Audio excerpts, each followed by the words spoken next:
terhormat Bang Abdullah Yamawa yang lagi ke belakang mungkin.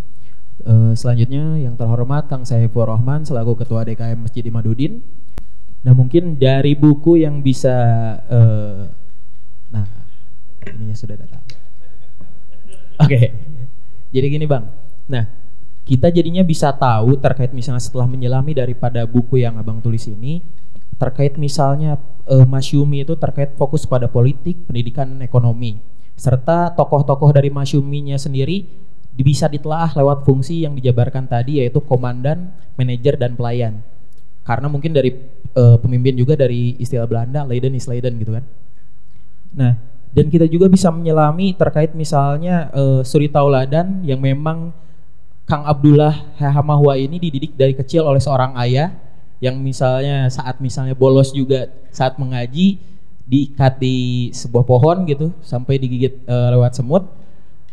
Nah cuman dari buku ini saya akan lebih bukan terkait di dalam konteks yang diceritakan, karena memang ini sangat banyak yang mengupas fakta-fakta yang tidak dijelaskan di kurikulum sekolah gitu Kang, terkait misalnya bagaimana Muhammad Nasir, Sapridin Prawira Negara, dan tokoh-tokoh yang lainnya. Tetapi dari segi fungsi komandan, manajer, dan pelayan itu hanya fokus pada tokoh-tokohnya Bang. Tapi kepada diri Abang Hamahua hanya mengulas bagaimana kekaguman Abang terhadap tokoh-tokoh yang ada di buku ini. Gitu. Mungkin dari tokoh-tokoh Abang ini mendapatkan mentor yang luar biasa, sehingga Abang sekarang bisa menjadi tokoh nasional lah kami anggap. Nah dengan kondisi hari ini HMI, bagaimana kita bisa menjadi tokoh juga Bang, karena kita tidak dibekali oleh senior-senior yang mengisi otak, hati, ya bahkan perut Bang. Saat Abang di Malaysia 15 tahun, bahkan Abah Nasir kalau misalnya Bang Hamawa dituliskan di sini mengirimkan daripada gaji Robito Alawiyahnya. Bahkan kan di dalam bukunya tersebut Abang mengutip surat As-Saff ayat 2 bahwa Allah membenci orang yang mengatakan apa yang tidak dilakukan. Nah sehingga dalam konteks hari ini banyak kader HMI bahkan senior HMI memberikan perkataan kepada juniornya, tetapi beliau sendiri tidak melakukan. Nah bagaimana menjadi suri tauladan yang lebih baik Bang, seperti itu. Sekian Bang, terima kasih. Assalamualaikum warahmatullahi wabarakatuh. Waalaikumsalam warahmatullahi wabarakatuh. Baik, penanggap selanjutnya yaitu kepada Kang Yusuf Sugiarto, waktu dan tempat dipersilakan. Bismillahirrahmanirrahim. Assalamualaikum warahmatullahi wabarakatuh. Sebelumnya kepada Mantum Abdullah Hamahua, terima kasih Bang atas kesempatannya main lagi ke Bandung ya Kang ya. Kemudian yang terhormat Kang Saiful, Bang Gustian, dan juga moderator, gitu, terima kasih atas kesempatan bicaranya. Dan juga yang terhormat seluruh hadirin. Bicara pikiran dan donor informasi dari abang kita semua soal cenderamata perjuangan dan mengenal tokoh-tokoh Masyumi, saya kira ini buku yang sangat baik Kang. Bunga rampai dari jejak hidup tokoh-tokoh Islam dan juga perilaku serta pikiran-pikiran tokoh-tokoh Islam yang hari ini kadarnya mungkin secara donor pengetahuan di bawah daripada pengetahuan-pengetahuan populis lainnya, khususnya untuk 10 sampai 15 tahun terakhir mungkin ya, di kalangan usia saya, usia Bang Gustian begitu. Kita lebih banyak mengenal artis gitu Bang daripada mengenali tokoh-tokoh Islam dan pikiran-pikirannya. Nah, begitupun juga dengan dituliskannya buku ini bagaimana kita mengenal tokoh-tokoh Islam itu tidak hanya dalam catatan ketokohannya, tetapi pangkalnya ternyata adalah perilaku yang mulia. Tadi beberapa part perjuangan tokoh-tokoh Masyumi telah dibahas sama Bang Abdullah Hamahua. Mungkin izin Bang, karena kami ini kan dari tataran pengurus cabang gitu, kiranya apa yang kemudian menjadi diferensiasi besar antara masa-masa Bang Abdullah Hamahua begitu ya, dari sistem perkaderannya dan juga masa sekarang. Kemudian mungkin barangkali bisa menjadi otokritik untuk HMI Bang di masa sekarang. Kiranya apa yang perlu untuk diprioritaskan supaya kembali 5, 10, 15 tahun ke depan bisa mencetak kader-kader seperti Abah Natsir, juga tokoh-tokoh masyumi lainnya begitu Bang, yang bisa mengisi pos kepakaran di lintas sektor dan juga mengembalikan kejayaan Islam di masa mendatang Bang. Saya kira itu Bang tanggapan dan pertanyaannya gitu Bang. Terima kasih. Assalamualaikum warahmatullahi wabarakatuh. Waalaikumsalam warahmatullahi wabarakatuh. Bismillahirrahmanirrahim. Assalamualaikum warahmatullahi wabarakatuh. Senang sekali saya Bang hari ini sengaja datang dari Jakarta karena yang ngasih bedah buku itu adalah tauladan saya, Bang Abdullah Hamahua. Sudah banyak yang sekuler Bang. Islam bukan jadi rujukan lagi. Makanya saya bilang masjid ini merupakan perkaderan informal daripada HMI. Makanya kita minta pertama kalinya itu Bang siapa? Ini ya, Humaydi ya. Saya minta dari tokoh-tokoh Masyumi, dari turunan Masyumi untuk kembali memperkuat ideologi daripada alumni HMI atau kader-kader HMI. Itulah sejarahnya kenapa kita selalu mengadakan ceramah-ceramah, training-training yang berbasis pada ideologi. Karena saya lihat, saya ini kebetulan turunan Masyumi Bang. Ayah saya dari Sumatera Barat, sama sekolah dengan Pak Zainal Abidin Ahmad dulu di Sumatera Tawalib. Jadi darah Masyuminya masih kental sampai sekarang. Dulu tahun 65 itu kakak saya dulu jadi sekretaris HMI di Jogja. Itu disebut bahwa secara ideologi HMI ini adalah underbow Masyumi. Walaupun secara struktural tidak, bahu-membahu dalam memberantas komunis tahun 65. Dan sekarang saya sangat prihatin sekali gitu ya. Kalau HMI dianggap adalah underbow Masyumi secara ideologi, kita lihat kata Pak Ganjar itu alumni HMI, mantan rektor Unpad, dia bilang tahun 2009 itu 60% anggota dewan itu adalah HMI. Tapi tidak ada yang berani memperjuangkan nilai-nilai Islam ya. Jadi secara ideologi, padahal dulu saya melihat di sidang konstituante itu antara PKI dengan Masyumi sama-sama hebat dalam sidang-sidang itu ya. Ada semua yang tokoh-tokoh yang Abang katakan tadi itu adalah idola kita semua.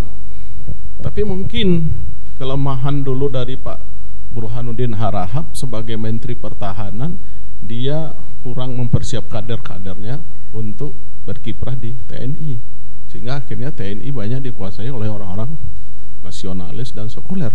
Padahal waktu itu banyak Hizbullah ya, yang merupakan cikal bakal itu. Makanya saya mengharap Abang dengan kapasitasnya kembali mewariskan nilai-nilai yang telah diperjuangkan oleh tokoh-tokoh Masyumi untuk memberikan perkaderan, terutama dalam bidang ideologi. Kalau secara intelektual HM itu hebat Bang, hampir tiap minggu, 2 kali seminggu kalau ada itu kita lihat tuh melahirkan doktor-doktor baru, profesor-profesor baru, tidak kalah lah secara idealnya. Tapi yang ideologinya, HM itu adalah wadah atau alat untuk perjuangan, tapi Islamnya yang paling tujuan pokoknya itu untuk memperjuangkan bagaimana ruh Islam itu tertanam di kalangan kader-kader HMI. Setelah dia jadi alumni, mampu nggak dia melaksanakan misi HMI itu? Bukan mencari semata-mata misi kekuasaan, gitu loh Bang. Jadi itu yang ini saya sangat respect dengan upaya Abang. Mungkin generasi ketiga, yang saya lihat generasi keempat mungkin di Dewan Dakwah itu masih ada Adian Husaini ya. yang cukup bagus. Mudah-mudahan akan lahir, Bang. Saya berharap banget tema kita memang di masjid ini bagaimana sekarang memperkuat ideologi keislaman itu, Bang. Tanpa ideologi yang kuat itu sampai saja dengan buih di lautan besar-besar tapi nggak ada ininya. Mungkin itu saja tanggapan, Bang. Saya harap di usia abang yang kata orang Padang sudah larui sanjo ya, tapi semangat abang masih tetap. Tolong, ini kader abang yang bagus sekarang ini, dia tamatan Jerman tapi disiplinnya tadi aja saya pasti ini 8:30 udah pagi mulai pasti ya. Dialah mengikuti ini apa disiplin yang abang turunkan. Dia tidak terpengaruh. Mudah-mudahan saya berharap HMI cabang Bandung ini kembali seperti semula dulu, terkenal dulu apa ya, cabang yang kuat secara ideologi karena dibina dulu oleh Bandung Plus. Ada Bang Iman, ada Bang Endang Saifuddin Ansori, ada Pak Rusad Nurdin, ada Miftah Farid dan lain-lain. Nah, kini kita kekurangan. Satu-satunya yang tinggal di Bandung ini sekarang Pak Miftah Farid. Mudah-mudahan abang suka ke Bandung ya. Assalamualaikum warahmatullahi wabarakatuh. Waalaikumsalam warahmatullahi wabarakatuh. Terima kasih Kang Ibras. Selanjutnya mungkin menjawab pertanyaan-pertanyaan dari penanggap terlebih dahulu. Mangga. Yang pertama soal HMI. Jadi memang ada problem sejak awal ketika merdeka, maka kemudian para kiai selesai merdeka itu kembali ke pesantren,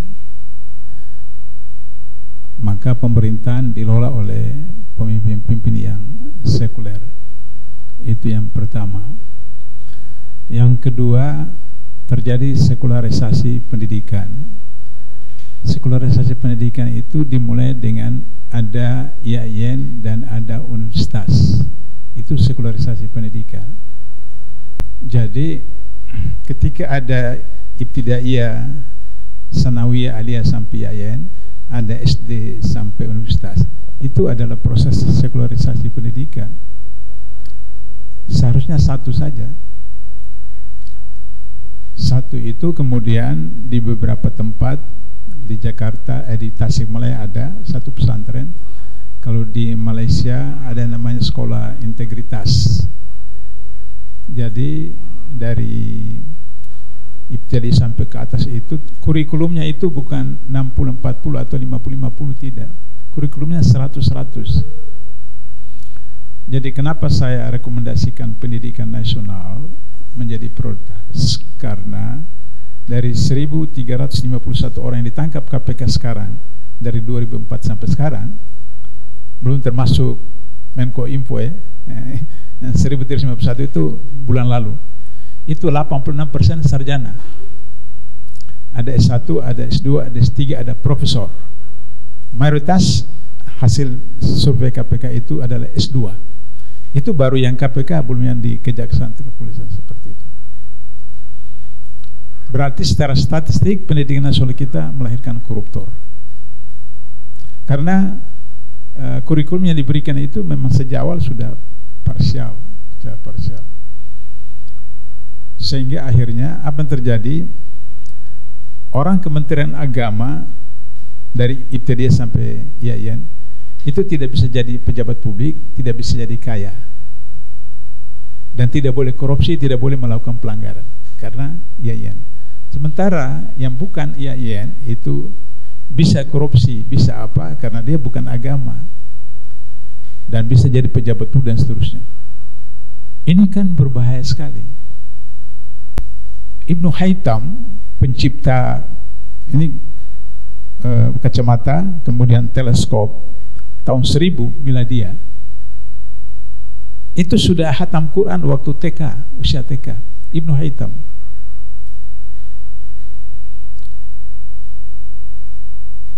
Sarjana-sarjana tokoh-tokoh Islam dulu itu mereka ahli sains, mereka juga hafiz Quran. Sehingga demikian maka tujuan HMI pertama itu kan mempertahankan negara kesatuan Republik Indonesia, yang kedua adalah menjaga keutuhan agama Islam. Kongres terakhir di Solo maka digabungkan menjadi satu kalimat, terbitnya insan akademis, pencipta pengabdi yang bernafas Islam dan bertanggung jawab atas terusnya masyarakat adil makmur yang diridai Allah SWT. Tahun 83 Lokakarya Perkaderan HMI di Surabaya dilakukan oleh PB HMI. Saya hadir dan saya tim perumus. Tim perumus menyebutkan bahwa yang dimaksud dengan masyarakat adil makmur yang diridai Allah SWT adalah masyarakat Islam. Itu tafsir tujuan tahun 83 hasil Lokakarya Surabaya. Kenapa? Karena tidak mungkin ada masyarakat yang bukan Islam yang diridai Allah, tidak mungkin. Masyarakat yang diridai itu adalah masyarakat Islam. Sehingga demikian, maka mau dan tidak mau, kami harus memperjuangkan itu. Dalam bahasa reformasi sekarang disebut dengan masyarakat madani.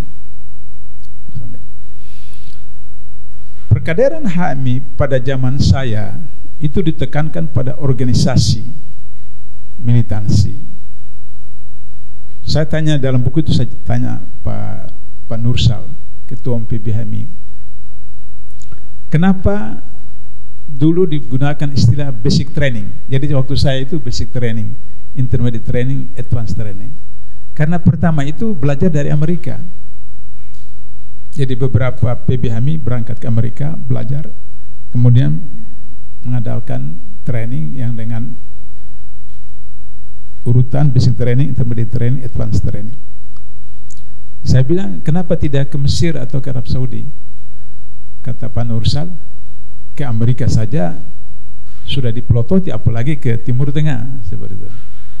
Nanti tahun 80-an ke sini baru diganti dengan LK1, LK2, LK3 di Indonesia kan.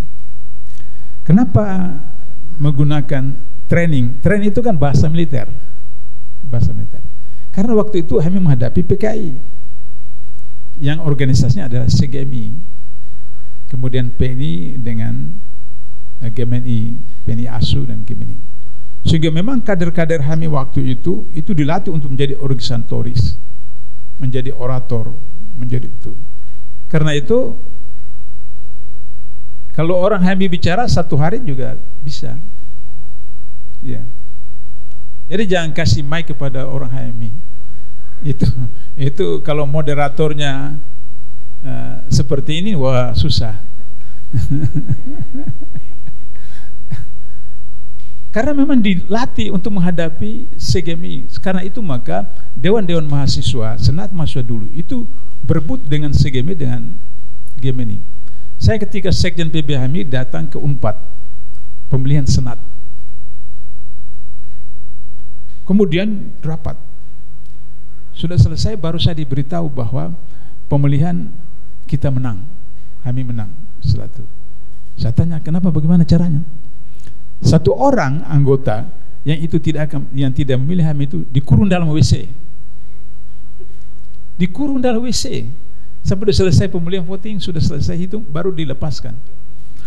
Itu pola kami waktu itu. Karena untuk menguasai kampus, Dewan Mahasiswa dan Mahasiswa, karena segim itu. Tapi kemudian by proses kan sudah tidak bisa lagi hanya pada organisatoris dan orator, tapi pada substansi yang tadi disebutkan oleh Kang Saiful atau itu. Nah, karena itu ketika saya ketua PB HMI, 3 hal yang saya lakukan secara fundamental. Pertama, tokoh kampus di seluruh Indonesia saya rekrut jadi PBMI. Saya katakan, ini organisasi mahasiswa, jadi harus aktivis kampus. Marwah Daud dari UNHAS saya tarik, meskipun kemudian nanti dia mengkhianat. Jadi apa itu? Uang apa itu? Karena dia kuliah di Amerika, terputus hubungan dengan saya di Malaysia, jadi ya itu. Sahar Al-Hasan, Dewan Mahasiswa Universitas Cendana saya tarik. Kemudian dari Jogja, Tua Dewan Mahasiswa UGM, saya tarik beberapa. Itu satu. Yang kedua, karena HMI itu organisasi kader, maka saya lakukan seminar kader perkaderan. Ketika Gapur jadi Menteri Pemuda dan Olahraga, saya diminta datang ke rumahnya, diantar oleh Mas Dahlan Harjo, agar supaya 2 orang yang pengurus KNP masuk di dalam struktur PBHMI. Baru selesai kongres itu. Saya bilang, oke bang, tapi mereka harus buat pernyataan tertulis keluar dari KNPI. Baru saya masukkan. Oh jangan, sebelum nggak bisa bang. Ini HMI organisasi kader. Kalau misalnya mereka tetap di KNPI masuk di PBHMI, berarti kita bukan organisasi kader, berarti kita kekurangan kader. Dan mereka 2 tidak bersedia. Karena di KNPI ada duit, di HMI tidak ada duit. Nah, seperti itu. Organisasi kader. Baru kemudian dalam seminar perkaderan itu saya minta agar supaya NDP itu disempurnakan. Karena waktu saya sekjen, saya lihat NDP itu punya kelemahan. Kelemahan kenapa? Karena di situ hanya bab Allah, bab manusia, tidak ada bab alam. Pada Islam itu vertikal, horizontal, dan diagonal. Jadi Allah, manusia, dan alam. Tadi Al-Imran 190 yang dibacakan ini. Itu soal alam. Inna fi khalqis samawati wal ard wa ikhtilafil laili wal layli albab alladzina yaquluna qiyamah kudu wal jumi wa tafakkur fil khalqis samawati wal ard rabbana wa khalaqta hadza batila subhanaka fakina ajab. Kalau kita baca ayat Quran tentang kiamat, itu saintis. Kimia apa kiamat itu saintis. Karena proses environment, lingkungan. Jadi sunatullah, kiamat itu sunatullah. Baru yang ketiga, dan itu pertama kali dan sampai hari ini tidak, seminar kekayaan.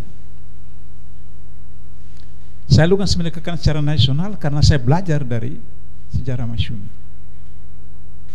Apa yang dilakukan oleh PRRI, Pak Sapri dan teman, itu adalah tuntutan otonomisasi daerah. Dan pada waktu itu saya sudah berpikir bahwa cepat atau lambat sekali waktu di Indonesia tidak diperlukan apa agamanya, tidak diperlukan apa organisasinya, tidak diperlukan latar belakang pemuda. Yang diperlukan adalah apa kompetensinya,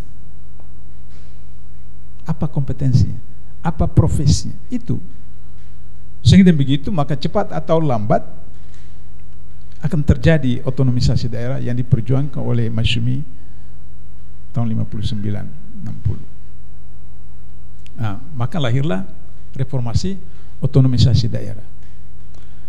Otonomisasi daerah yang dilakukan oleh Pemda dan DPR itu adalah membangun gedung kabupaten, bupati, wali kota, gubernur, dan kantor DPR, bukan infrastruktur untuk kepentingan rakyat, jalan, pabrik, pupuk, tidak. Jadi untuk membagi jatah-jatah mereka untuk dapat jabatan. Karena itu dalam satu pertemuan dengan DPD saya katakan bahwa nanti undang-undang otonomisasi itu diamandemen, satu kabupaten, kota atau provinsi paling lambat 10 tahun diberi waktu. Kalau tidak bisa membiayai diri sendiri, kembali kepada induk. Karena yang terjadi sekarang itu dari APBN kepada kabupaten, kota atau provinsi pemekaran. PAD-nya mana? Seperti itu. Padahal kalau kita menggunakan potensi yang saya maksudnya lembaga kekayaan itu, kita punya hutan kedua terbesar di dunia setelah Brazil. Kita punya pantai terpanjang kedua di dunia setelah Kanada. Mineral kita tidak terbatas. Yang kalau itu bisa kita explore, maka setiap rakyat Indonesia bisa dapat 20 juta setiap bulan. 20 juta dapat dari eksplorasi sumber daya alam kita, mineralnya, nikelnya, hutan, laut, dan seterusnya. Nah, jadi saya inginkan agar supaya lembaga kekayaan di HMI itu hidup, sehingga kemudian mereka menjadi kader-kader yang punya profesi, sehingga tidak ribut ketika konferensi cabang atau musda atau kongres. Ketika pemilihan ketua umum PBM di Jogja, itu helikopter datang drop uang. Ketika Munas Kahmi di Pekanbaru, saya hadir sebagai narasumber dari KPK. Setelah selesai, paginya ada LK2, saya datang. Waktu saya sudah sampai, ternyata ada Anies di dalam mengisi. Kurang lebih 5 menit, Anies keluar, dia bilang, "Bang, tolong bang, di Munas itu tadi malam dimasukkan amplop di dalam kamar-kamar peserta. Sampai di kamar EK pun juga dimasukkan amplop. Jadi mungkin yang masukkannya tidak tahu bahwa itu kamar EK." Saya bilang, "Baik, nanti kalau selesai saya singgah." Selesai ngisi di LK2 itu, saya taksi ke bandara, saya bilang, "Berhenti sebentar." Situ. Saya minta izin sama panitia 5 menit, enggak sampai 5 menit saya ngomong. Saya tahu mayoritas peserta Munas Kahmi ini adalah PNS atau penyelenggara negara. Menurut Undang-Undang Tindak Pidana Korupsi pasal 7B besar, itu Anda terima amplop tadi malam itu adalah gratifikasi. Karena itu maka saya minta panitia pasang kotak di podium, matikan lampu, semua masukkan itu amplop di dalam itu, baru diserahkan ke panti asuhan atau ke anak-anak yatim piatu. 2 hari kemudian saya baca di koran, terpilih dia presidium. Waduh. Maka kemudian 2 tahun kemudian punya kasus di KPK, ketika ada pelantikan penyidik baru, saya tidak ucapkan selamat. Saya cuma bilang, saya ucapkan selamat Anda setelah Anda menetapkan Anas sebagai tersangka. Baru saya ucapkan selamat buat Anda. Tahun berikutnya Anas ditetapkan sebagai tersangka. Teman-teman PBHMI protes sama saya, "Bang, Anas kan tidak terima itu uang." Sama dengan teman-teman PKS juga protes sama saya, "Bang, LH kan tidak terima itu uang." Saya bilang, undang-undang tidak mengatakan Anda harus terima itu uang. Undang-undang pasal 2 ayat 2 mengatakan bahwa terjadi tindakan melawan hukum yang mengakibatkan terjadi kerugian keuangan negara garis miring peruntukan negara yang dapat mendatangkan keuntungan bagi diri pribadi, orang lain atau korporasi, dijatuhi hukuman bla bla bla bla. Jadi unsur pertama itu adalah melawan hukum. Jadi ada kebijakan, ada peraturan, ada tindakan yang bertentangan dengan ketentuan undang-undang, itu sudah unsur pertama. Kan diperlukan 2. Yang kedua, dari tindakan Anda itu terjadi kerugian keuangan negara yang Anda tidak ambil tapi orang lain dapat, atau koperasi, itu sudah berunsur. Karena itu saya kalau di BIMTEK DPRD saya bercanda, daripada Anda masuk penjara tidak dapat uangnya, ya udah ambil uangnya baru Anda masuk penjara, jadi impas. Tapi saya bilang kalau di akhirat asfala safilin. Jadi tinggal Anda pilih neraka dunia, neraka akhirat, atau neraka dua-dua. Nah, kalau HMI sudah mengembangkan lembaga karyaan, diaktif sebagai dokter, buka LKMI. Ketika LKMI dia sudah menjalankan profesinya di situ, kompetensi situ, ada penghasilan. Dia tidak lagi ribut untuk soal menjadi ketua cabang atau ketua batu atau PB. Lembaga hukum, kembangkan lembaga hukum, jadi lawyer. Meskipun tadi mana-mana lo yang menjadi lawyer itu Anda ya? Saya bilang tadi malam, lawyer, hakim, jaksa, polisi, kaki satu di kanan di surga, satu di neraka, seperti itu. Nah, jadi itu daerah rawan itu, jadi apa namanya? Begitu juga lembaga teknik punya bengkel, lembaga pendidikan punya sekolah. Saya ketua Om PBHMI meresmikan Poliklinik yang kedua di Medan. Jakarta 3 Poliklinik, Semarang 2, Makassar 3. Hari ini semua sudah tidak ada. Satu di Makassar itu karena dalam kompleks Masjid Raya, diurus oleh DKM Masjid Raya, tapi kemudian tidak anggap lagi bukan punya HMI. Nah, akibatnya kalau sudah seperti itu, maka satu cara adalah pertarungan di DPR. Jadi kenapa jadi kongres, kenapa jadi konferensi itu untuk menjadi ketua cabang supaya jadi anggota DPRD kabupaten kota, menjadi ketua Batko supaya jadi anggota DPR provinsi, menjadi ketua MPB supaya menjadi anggota DPR pusat atau menteri. Itu problemnya. Tapi kalau lembaga profesi dikembangkan, ya tinggal saja waktunya nanti kapan diperlukan tenaga tinggal. Nah, Itu soal HMI. Jadi sekali lagi saya ulangi, perkaderan HMI harus diubah silabusnya, harus diubah kurikulumnya, harus diubah metodenya. Kenapa? Pada zaman saya sampai tahun 80-an itu basic training atau training HMI itu menggunakan metode hypnosis method. Hypnosis method itu orang terhipnotis, tidur di meja, tidur di lantai, makan nasi dengan ikan teri dengan sayur kangkung berbulan-bulan, berminggu-minggu, karena hipnotisme training itu. Tapi begitu sudah selesai kuliah, sudah jadi sarjana, sudah dapat kerja, sudah punya istri, lupa semua itu. Saban 17 di mana sih? Lupa semua itu. Cilosari di mana sih? Di Ponegoro 16 di mana sih? Lupa. Karena itu saya minta terkadang HMI bukan lagi hypnosis method, tapi rational method. Rasulullah dalam daurah di rumah Arqam itu bukan hipnotis. Perhatikan ayat-ayat Quran pada masa Mekah, ayat-ayat pendek. Surga, neraka, amal, pahala. Karena baru pertama kali. Pergeledahan. Sehingga dengan begitu maka dengan perkaderan berdasarkan sejarah Nabi insyaallah. Jadi kenapa saya utamakan pendidikan nasional? Karena wahyu pertama adalah pendidikan. Tapi dengan silabus kurikulum yang seharusnya seperti salafus soleh. Yang kedua, reformasi birokrasi. Kenapa? Ketika saya masih di KPK, 42% yang ditangkap KPK berkaitan dengan pengadaan barang dan jasa. 42%. Hari ini saya dapat informasi dari teman-teman KPK 70%. Sementara APBN setiap tahun 35% dari APBN itu pengadaan barang dan jasa. Maka secara matematik, kalau sekarang 3.000 triliun, maka 70% kali 35% kali 3.000 triliun. Berapa itu? Sekitar 800 triliun dikorupsi. Kenapa? Karena antara pejabat dengan pengusaha. Karena itu harus diperbaiki ASN-nya, PNS-nya. Maka saya tetapkan waktu 2005 saya diamanatkan oleh pimpinan untuk merujuk reformasi birokrasi. Yang pertama, rekrutmen SDM, ASN, PNS berdasarkan integritas dan profesionalisme. Kenapa profesional saya tempatkan kedua? Karena kalau sudah jadi pegawai bisa dilatih melalui BIMTEK, melalui Diklat bisa. Tapi kalau integritasnya dari sononya.